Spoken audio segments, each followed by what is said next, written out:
kita akan membahas ini ya friend ya, faktor penyebab mengapa motor itu ngebul friend. Jadi di sini ada beberapa banyak faktor ya. Kalau dari kapasitas yang saya ketahui alias kapasitas saya ya friend ya. Jadi itu ada 4 faktor penyebab mengapa motor itu bisa menyebabkan ngebul friend. Jadi faktor yang pertama itu biasanya itu dikarenakan ini ya friend ya, bila mana ciri-cirinya mesin itu tenaganya masih oke, tapi ngebulnya itu ya ini ya bisa dibilang nggak wajar lah, ibaratnya tenaganya masih oke tapi kok ngebul. Coba friend-friend periksa dulu untuk di bagian ini friend, di bagian seal clap. Biasanya yang bocor itu di bagian seal clap.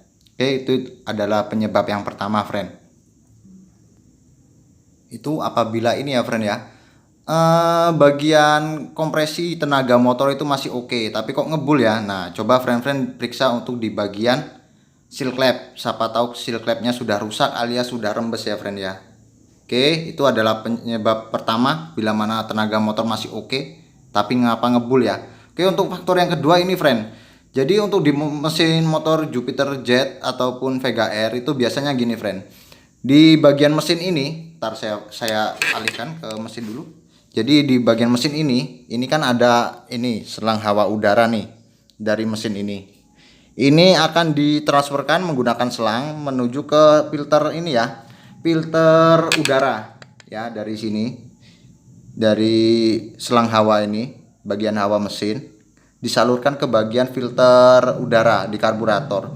Jadi itu juga bisa menjadi penyebab friend mengapa motor itu ngebul walaupun tenaganya masih oke friend ya.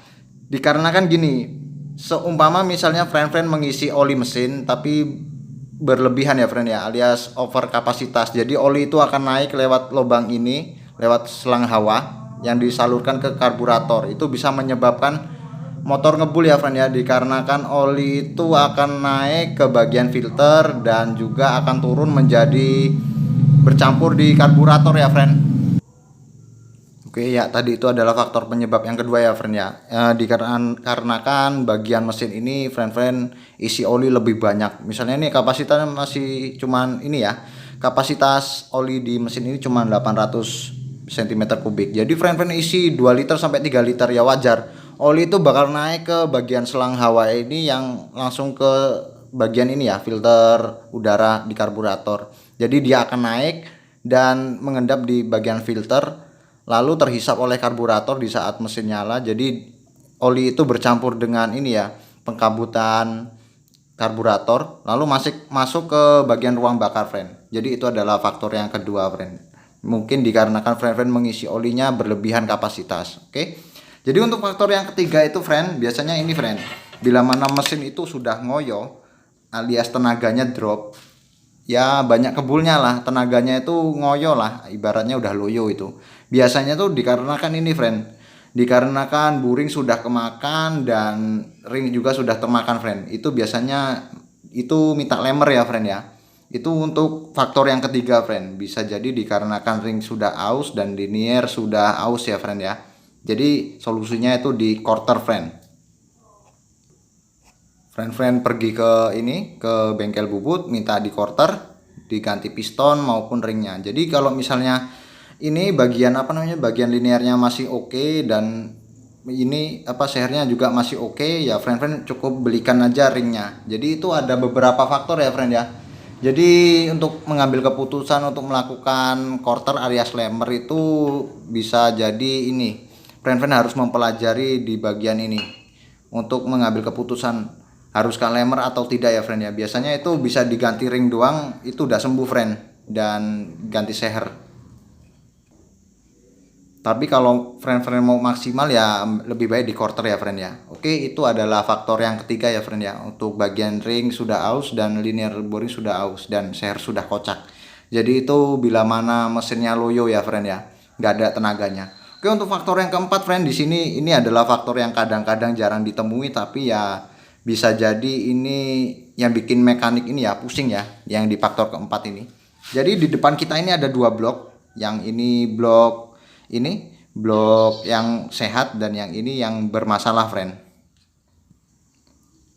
Saya mulai dulu untuk yang blok bermasalah ya friend ya. Ini dikarenakan ini friend, bagian ini Jadi faktor yang keempat itu gini friend. Jadi oli itu kan dari mesin dipompa untuk ke bagian deksel ya, untuk disalurkan ke bagian deksel. Jadi oli itu lewat bagian ini, lewat bagian tusuk sate ini friend ya.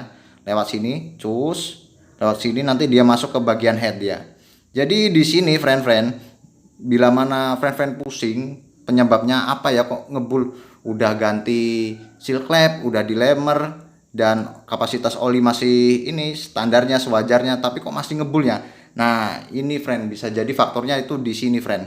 Dikarenakan ini friend ya, bagian buring ini lebih rendah dibandingkan bagian ini, bagian aluminium ini, bagian buring ini.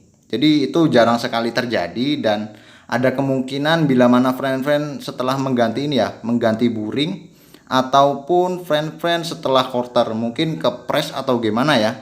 Jadi ininya amblas bagian ini, bagian puringnya ini. Jadi itu bisa jadi faktor penyebab dikarenakan ini friend. Di saat oli ini menyalurkan oli ke bagian deksel. Jadi karena ini lebih rendah, oli itu bisa ini ya, merembes lewat sini dia, masuk ke ruang bakar sini. Nah, itu bisa jadi penyebab kenapa motor itu bisa ngebul ya friend ya. Jadi ini saya tunjukkan, saya hidupkan flashnya dulu ya friend ya. Oke friend, ini adalah blok yang bermasalah ya friend ya. Di sini ini bagian buringnya tuh ambles friend. Nih bagian ini buringnya ambles. Jadi itu bisa jadi penyebab dikarenakan bagian buring ini lebih rendah daripada di bagian ini permukaan aluminium blok ini. Jadi oli itu bisa masuk lewat ini ya, lewat sela sini langsung masuk ngerembes ke ruang bakar alias menyusup dia friend. Olinya itu jadi penyusup dia. Jadi ini saya cek dengan menggunakan kunci L yang masih rata ya friend ya. Oke, saya gapetkan aja gini. Jadi bisa dilihat di sini ya friend ya. Oke, saya fokuskan terlebih dahulu. Jadi ini HP kentang, jadi dimaklumin ya friend ya. Oke, bisa dilihat di sini. Jadi ada ini ya friend ya, ada selahnya ya nih. Untuk di bagian ini rapat, di bagian aluminium dan di bagian blok ini, blok di bagian boringannya lebih rendah ya friend ya tuh. Sehelai kuku ini friend. Tuh ya, ini bisa jadi faktor penyebab motor menjadi ngebul friend. Jadi oli itu menyusup ke bagian ini, ke bagian kompresi, ke bagian ruang bakar. Nah ini friend nih segini nih, dia lebih rendah daripada ininya, daripada blok aluminiumnya. Jadi ini juga bisa menyebabkan kompresi bocor ya friend ya. Oke, di sini tuh juga sama aja untuk di putaran lainnya friend tuh.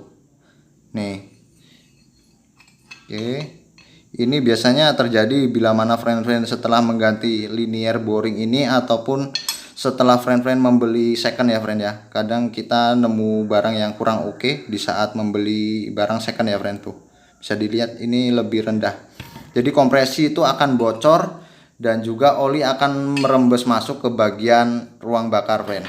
Oke, ini adalah yang bermasalah dan ini yang normal ya, yang sehat ini friend. Nih, ini di saat saya mengganti buring sudah saya bubut, jadi bisa terlihat di sini tuh ya, bagian buring rata ya friend ya. Bagian buring dan bagian ini, bagian aluminium rata friend tuh, bisa dilihat. Jadi ini tidak akan bocor bagian kompresinya friend, dan tidak akan oli itu masuk ke dalam ruang bakar friend ya. Tuh lihat di sini. Oke, bisa dilihat yang di sini juga nih oke ya friend ya. Ini oke juga tuh. Oke friend. Jadi itu ya friend ya, 4 faktor penyebab mengapa motor ngebul. Jadi yang pertama tadi itu di bagian ini, di bagian seal clamp. Siapa tahu itu seal clampnya udah boncos alias udah rusak. Yang kedua dikarenakan oli dari bagian mesin itu naik ke filter karburator, langsung dihisap oleh karburator bercampur dengan oli masuk ke ruang bakar. Dan yang ketiga tadi dikarenakan ring sudah rusak, sudah aus, dan buring juga sudah aus. Jadi itu 3 faktor penyebabnya. Dan satunya tadi yang ini ya friend ya, bagian linear buring lebih rendah dibandingkan blok aluminiumnya. Oke, jadi untuk solusi yang ini, yang faktor keempat ini friend, Jadi kita akan lakukan ini ya, scrub manual. Jadi di sini friend-friend bila mana nggak mau repot, friend-friend pergi ke tukang bubut, om minta bubutin ini dong, diratain itu. Nah gitu friend, bisa friend-friend ke tukang bubut ya untuk mengatasi solusi ini.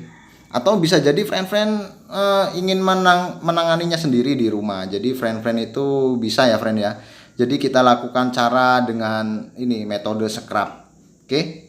Jadi ini blok ini akan saya lakukan penyekrapan ya friend ya. Oke, langsung aja kita ke ruangan meja kerja saya friend. Di situ biarin rata ya friend ya.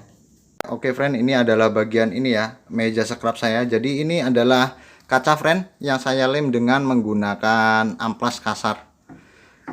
Oke, jadi kita lakukan penyekrapan dengan metode ini friend. Jadi ini saya lem dengan menggunakan lem ibon yang sudah saya ini ya, sudah saya press, jadi biar rata friend.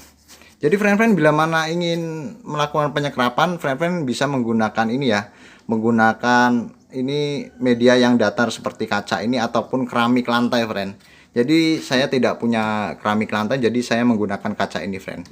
Oke, untuk melakukan penyekrapan langsung aja kita scrub ya friend ya. Kita lihat ininya, jaraknya, perbedaannya ya friend ya. Jadi di sini tripod saya goyang-goyang ya, sambil dipegangin gini aja ya friend ya. Jadi untuk prosesnya itu sebenarnya menggunakan tangan dua agar ini ya, bagian ini wajah bagian blok ini bisa rata friend. Oke, tak pasang di tripod, tapi kalau goyang-goyang ya dimaklumin ya friend ya. Oke friend, langsung aja kita scrub. Jadi ini saya menemukan tempat yang agak rata friend. Jadi ini sebelum kita scrub ini seperti ini ya friend ya. Ya ampun kok ragilem fokus toh yo HP ini. Oke ya friend ya. Ini baru saya gosok sekali. Jadi ini bisa terlihat masih lebih tinggi bagian aluminiumnya. Oke, langsung aja kita scrub sampai ininya benar-benar rata ya friend ya. Oke, saya menggunakan tangan dua untuk menyekrapnya friend. Lakukan cara ini sampai ini ya, sampai rata dengan bagian buringnya. Kalau nggak mau repot friend, ke tukang bubut aja. Tapi daripada ini ngabisin ongkos ataupun ini ya, perjalanan jauh, kadang bengkel bubut itu di kota, jadi kita mengirit biaya dan ongkos friend ya. Oke, bisa cara ini. Cukup friend belikan aja amplas ya, amplas yang sedengan. Oke, ini bisa saya perlihatkan ya. Sepertinya sudah agak ini, agak termakan sudah kan. Oke, bisa terlihat. Nah, ini bloknya masih ini ya, belum kemakan ya untuk bagian di linear boringnya ya. Kita fokusin, jadi HP ku kentang ya, dimaklumin ya friend ya. Tuh ya, masih belum ini. Jadi sedikit lagi dia menyentuh bagian boring. Jadi kita nyekrapnya itu ini friend, apa namanya, pakai tangan dua diratakan gini ya. Jangan sampai miring ataupun ini nggak center ya friend ya. Oke, gitu ya caranya ya. Oke, tak lanjutin sampai benar-benar ini top chair ya friend ya. Oke, tak lanjutkan.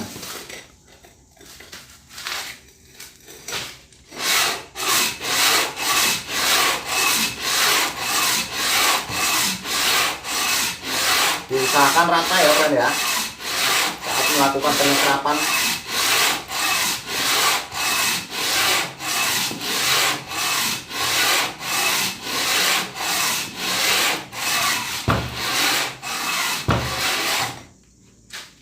Oke, kita balik lagi, kita scrub lagi. Kalau ngebubut itu lumayan friend, ongkosnya 35-45 di sini di daerah saya. Jadi saya gunakan lakukan cara ini aja.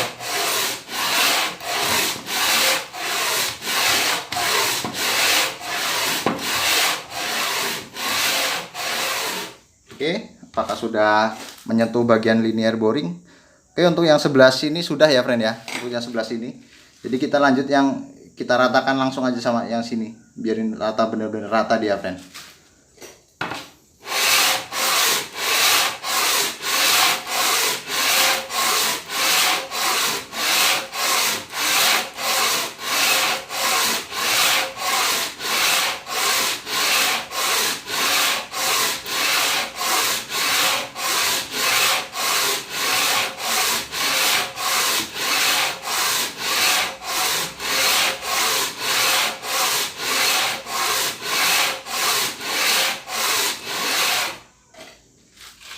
Oke, jadi sedikit lagi ya friend ya.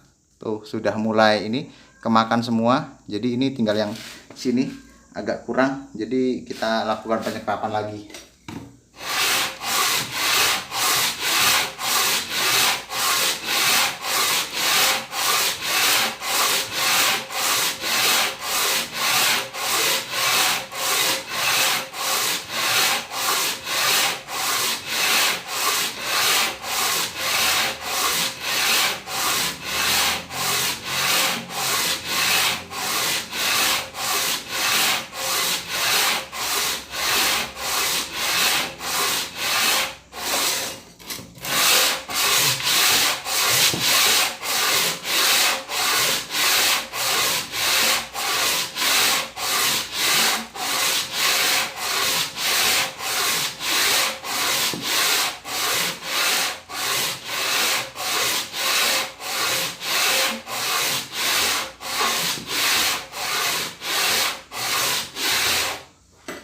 Oke ya friend, jadi bisa terlihat ya, ini sudah rata semua friend.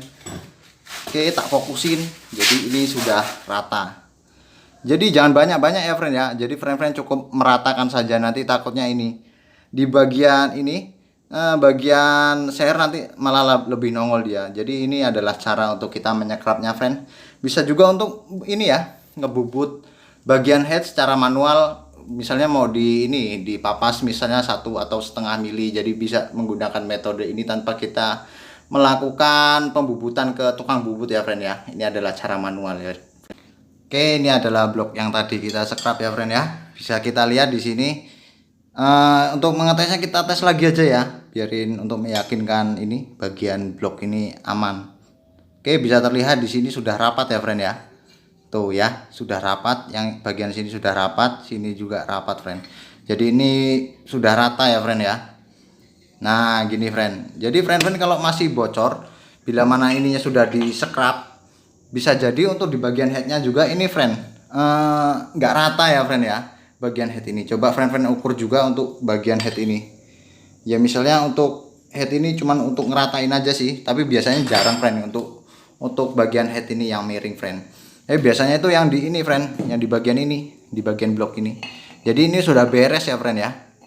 Dan head ini nggak ada masalah, bagian head ini tuh nggak ada masalah. Kalau yang ini bisa juga friend bubut bagian ini dengan cara scrap itu tadi ya, manual ya. Misalnya mau ini madetin kompresi, bisa dengan cara itu friend ya. Cara-cara manual aja cukup, karena kita dana cekak ya friend ya, dana minim, dana pelajar padahal pengangguran ya friend. Oke, sekian video dari saya, semoga bermanfaat ya friend ya tutorial ini.